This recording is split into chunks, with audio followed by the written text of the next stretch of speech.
Ya, assalamualaikum warahmatullahi wabarakatuh. Jumpa ketemu lagi dengan saya Parikesit dalam channel Parikesit Elektrika.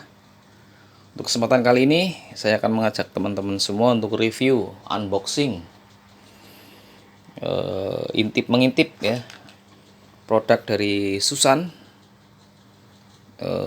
Susan 1030 SMP. Untuk seri 1030 ada dua jenis ya. Ada 1030 NP dan 1030 SMP. Adapun perbedaannya adalah di semuanya beda ya. Untuk dari sistem inverternya dan untuk sistem snubber PDC-nya ya. Kalau untuk PDC-nya nggak terlalu beda banget, tapi ada perbedaan lah sedikit. Oke, adapun boxnya seperti ini. Sorry, kebalik ya. Komentar ya yang bisa baca, bisa menerjemahkan ini. Oke, ini yang benar seperti ini kayaknya. Oke, ini kardusnya dan ini penampakannya. Mari kita review bareng-bareng. Sebelum saya lanjutkan, bagi yang belum subscribe, silakan subscribe. Oke ya, sambil ngerokok mbak ya, santai aja biar kita bisa sama-sama melihat nih keunggulannya apa sih untuk setrum Susan 1030 dan kekurangannya apa ya. Kita tes dulu, tes drive ya. Saya beban lampu 2x200 watt. Ini saya nggak punya lampu yang besar ya, karena hanya sekedarnya saja 2x200 watt ya. Dari suara aja berbeda ya. Untuk setrum kecil dan setrum besar itu dari suara saja sudah berbeda ya. Kalau setrum besar itu terdengar untuk resonansi kapasitor dan induktornya itu kayaknya tajam gitu, tar gitu ya. Nggak kecil gitu, hampa gitu lah ya, ampang kalau orang Jawa bilang.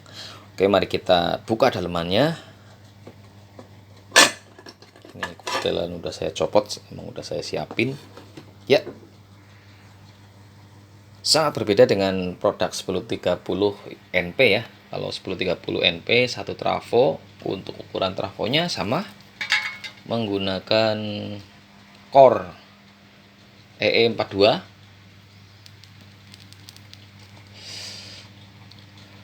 Kalau 1030 NP itu menggunakan 6 MOSFET dan 2 MOSFET untuk polarity. Kalau untuk 1030 SMP menggunakan 8 buah MOSFET driver dan di sini polarity-nya ada 5 buah MOSFET untuk polarity. Polarity itu seperti yang dipostingan saya sebelumnya adalah berfungsi untuk protektor ya, atau pengaman untuk error proofing apabila pemasangan aki terbalik ya. Oh ya, satu saran buat teman-teman, kalau punya aki seperti ini pada saat tidak dipakai atau lagi sambil dicas atau tidak dipakai ya, dibuka saja. Kalau sambil ngecas dibuka agar uapnya itu cepat keluar ya, karena uap itu sangat berbahaya. Kalau elemennya panas ya, bisa pecah untuk akinya. Oke, kembali ke strumnya. Untuk PWM ini memakai IC kecil ya, ada 8 pin. Sepertinya ini jenis IC UC, atau mungkin kalau NE55 kayaknya nggak mungkin ya, mungkin ini jenis UC lah. Jadi IC yang biasa dipakai untuk SMPS.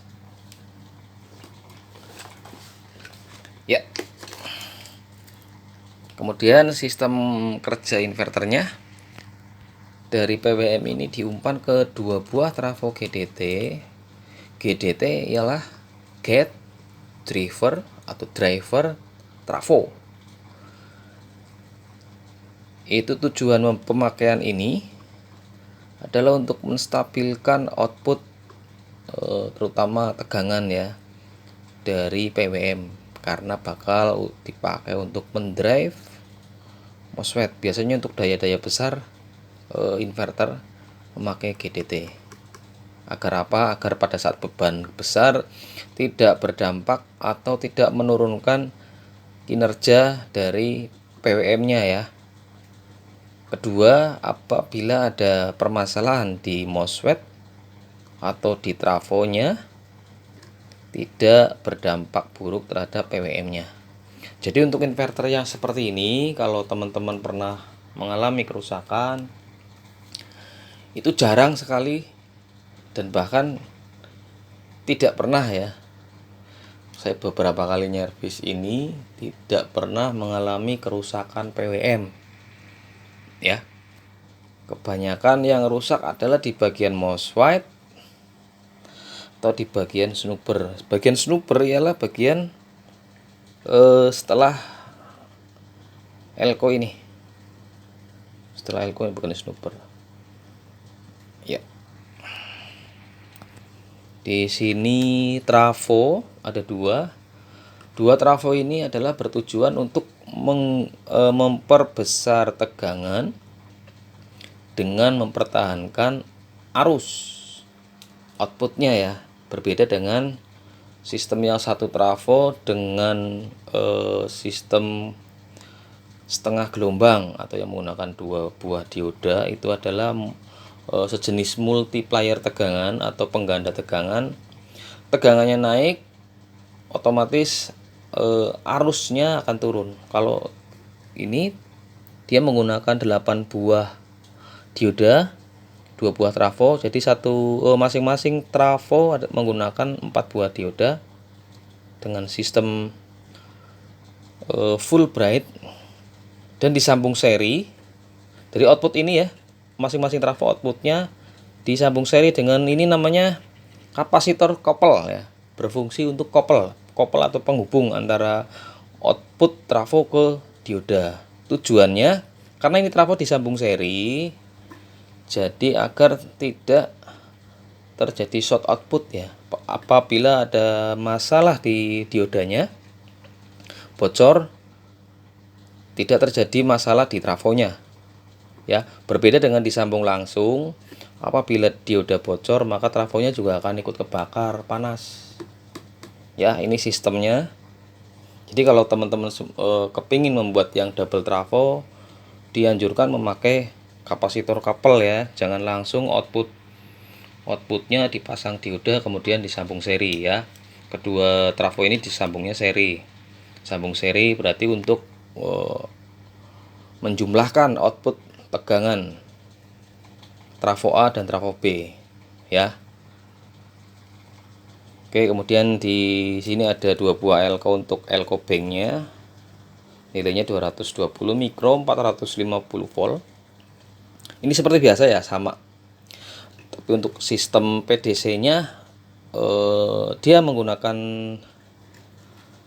sebenarnya basicnya sama saja dengan PDC biasa yang menggunakan DP3, hanya saja di sini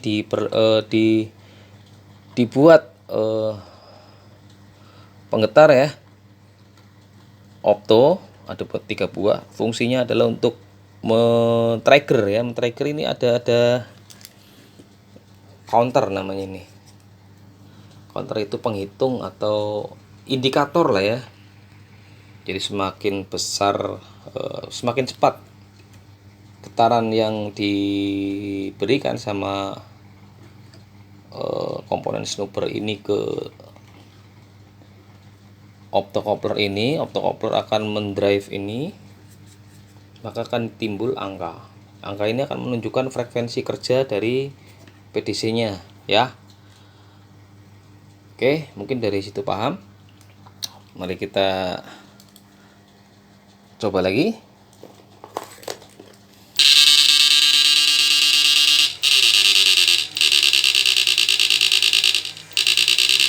potensio yang sebelah kiri adalah untuk power, adalah untuk pengatur power.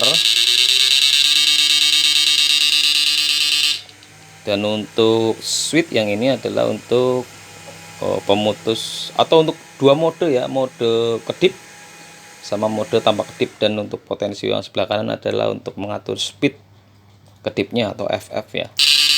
Saya matikan.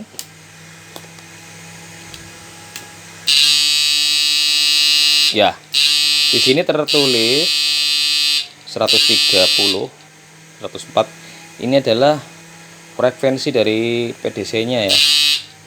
Kemudian yang angka 13 tadi adalah frekuensi dari FF-nya. Nih saya turunin.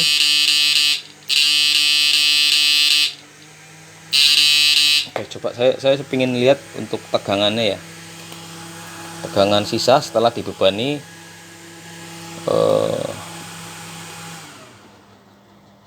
400 watt ya, 2 kali 200.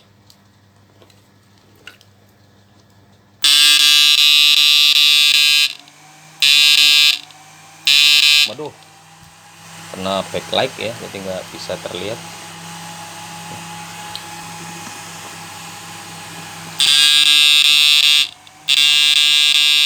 Seratus 95 volt ya, nggak bisa terlihat karena lampunya terlalu terang.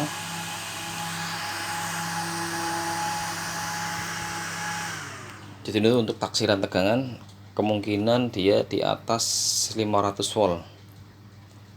Atau kalau misalkan ini standarnya Susan, outputnya sekitar 240 ya, atau misalkan dia 60 lit berarti sekitar 240 disambung seri jadinya ada 480. Cuman karena ampernya besar jadi sangat dahsyat ke lampu ya.